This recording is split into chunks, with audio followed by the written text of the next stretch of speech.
Welcome to the Murphy, Sam, and Jodi After the Show podcast, which you can also follow on YouTube, by the way. A lot of people like video podcasts, so got that for you, too.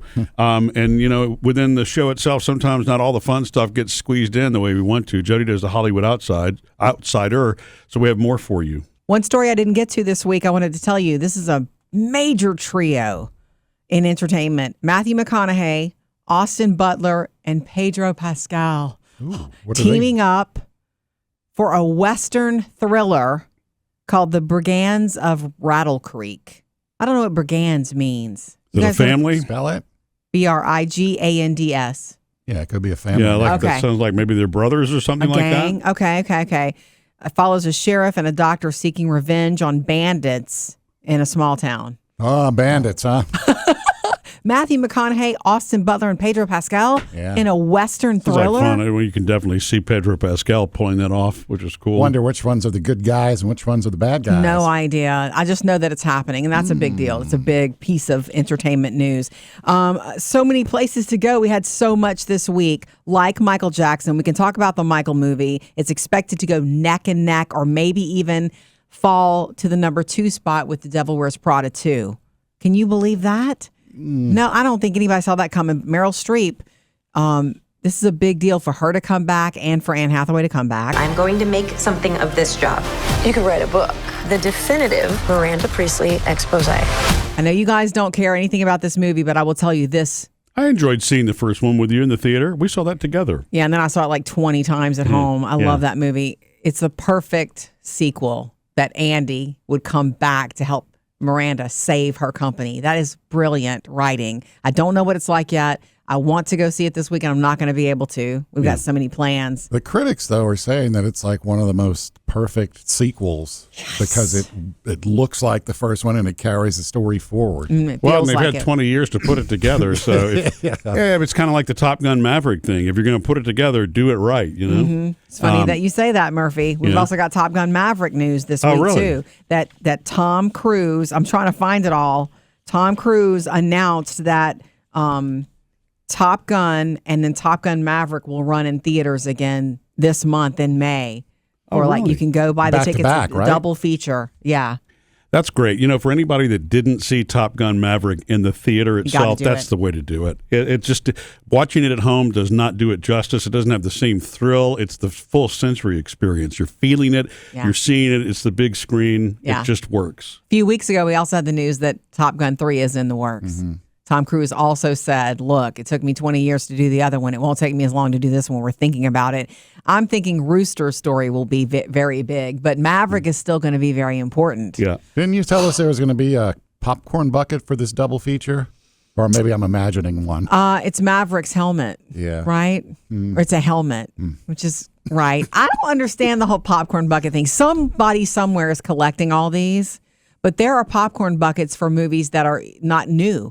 The Space Jam movie that's coming back to theaters in June, where you can watch Michael Jordan and Bugs Bunny, play basketball again together on the screen for its anniversary.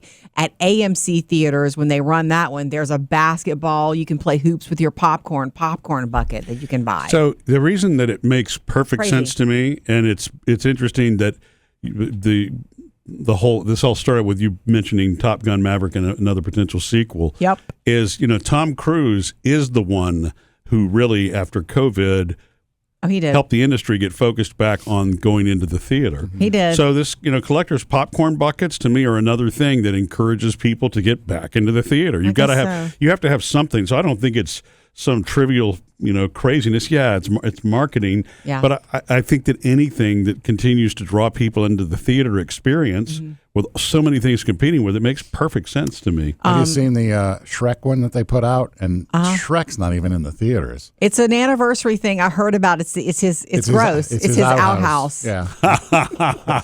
That's funny. But that's him. Yeah. That's an ogre, and that's how he was or whatever. So it's right on point with his character. Yeah. Mm-hmm. Yeah. Look, somebody somewhere is collecting all these popcorn buckets, and I'm not just talking about the movie theater industry.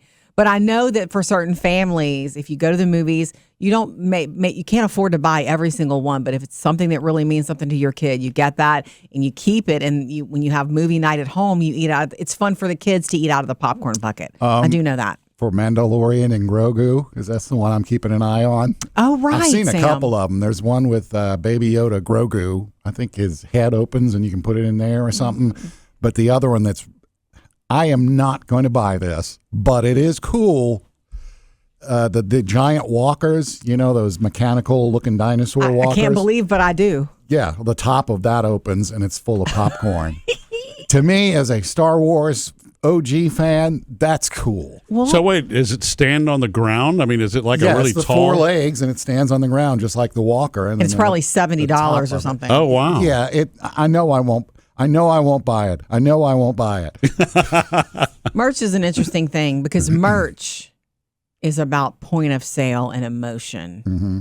Like, think about it. When I go to a concert now, it's rare that I'll buy a shirt because I know I ended up with a bunch of concert T-shirts. And now I'm like, do I really need that? Like, I have one of the greatest Keith Urban T-shirts that I bought at one of his shows years ago. And I do love that T-shirt, but I rarely wear it. Yeah. And it's like, why did I do that? Because I was in love in the moment. I was like, I have to somehow, get this experience I need to leave with it. Yeah. I guess it depends on what it is.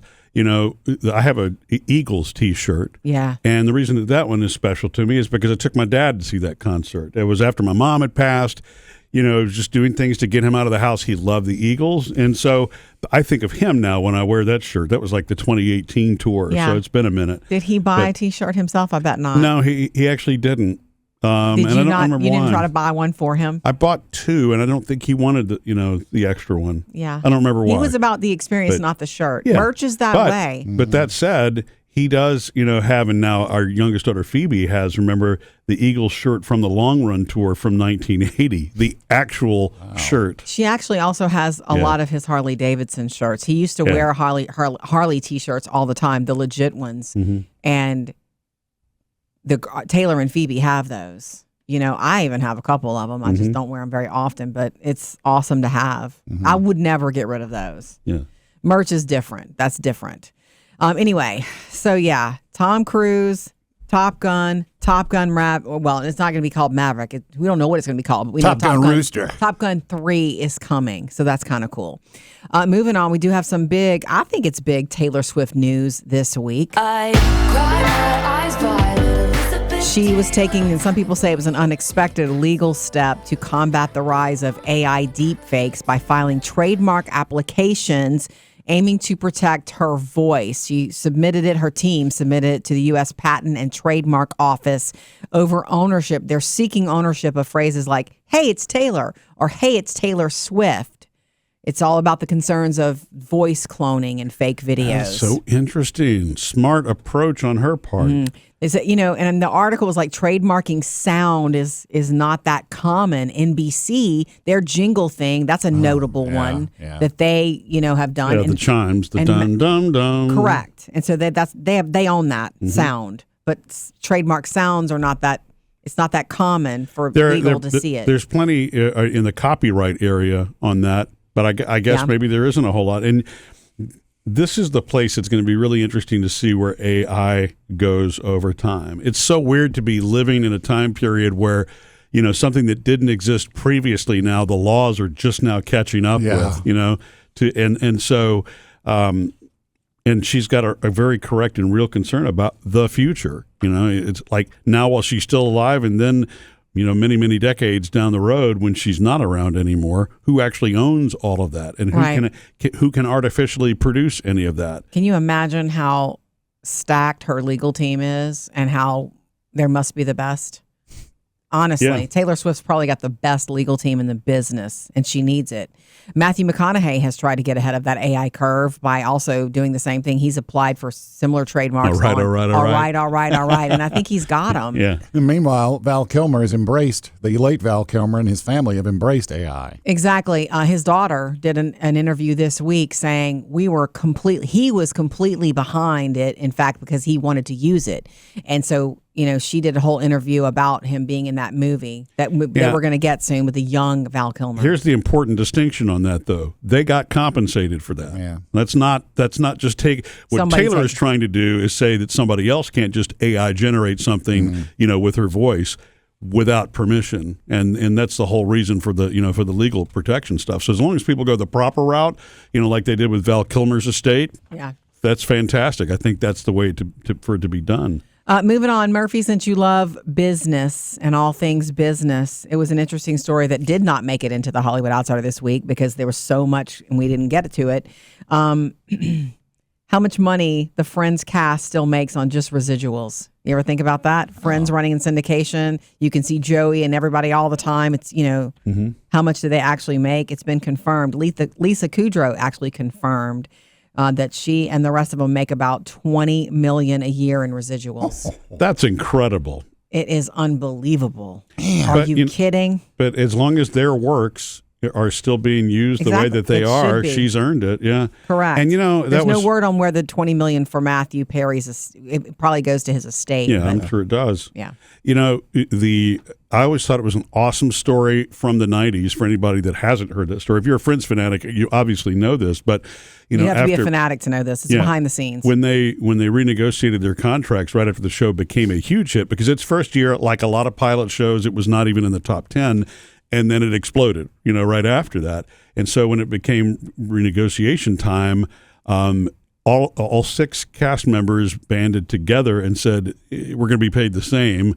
No one's going to be, none of them were going to." That's not what was proposed. Right. None of them were going to come back if they all couldn't be, paid the same, because they wanted to make sure that each cast member was treated fairly. And I don't remember who it was that was.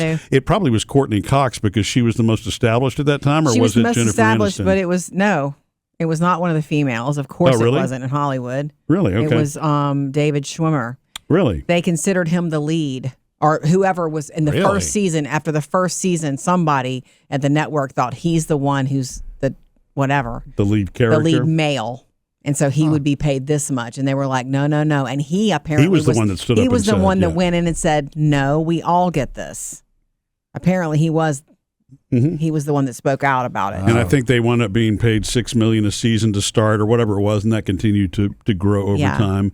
But I'm glad for them, because there were plenty of actors and actresses, unfortunately, from the 60s and the 70s who, when they signed their contracts on certain shows, never got any residuals. And then there were lawsuits after the fact on some of those shows. I think like even Happy Days, I don't remember which, cast member went back and, sued for residuals, but they all went back and redid these deals because they were really entitled to something that ran in reruns forever and ever and ever and ever. And Friends is such an iconic, it's more than a TV show. It's a brand. It's a moment in time. It's definitely a moment in time. It's the further away you get from it, though. The storylines are timeless. The relationship stories are timeless, but it's dated. Yeah. It's very 90s. Yes. It's nice that he did that for the whole cast, too, especially since he and Rachel were on a break.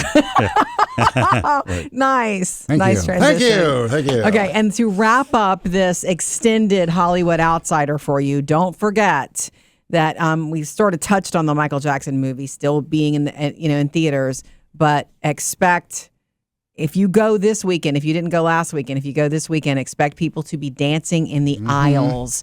And theater goers say, you know what? I want to dance. I can't sit still. I have to sing and dance. To me. It's causing some, problems for theater goers. There's going to be a sing-along version, trust me. A sing-along and dance-along version. Yeah. Those need to happen. Missed any part of the show? Get it all on the Murphy, Sam, and Jodi podcast.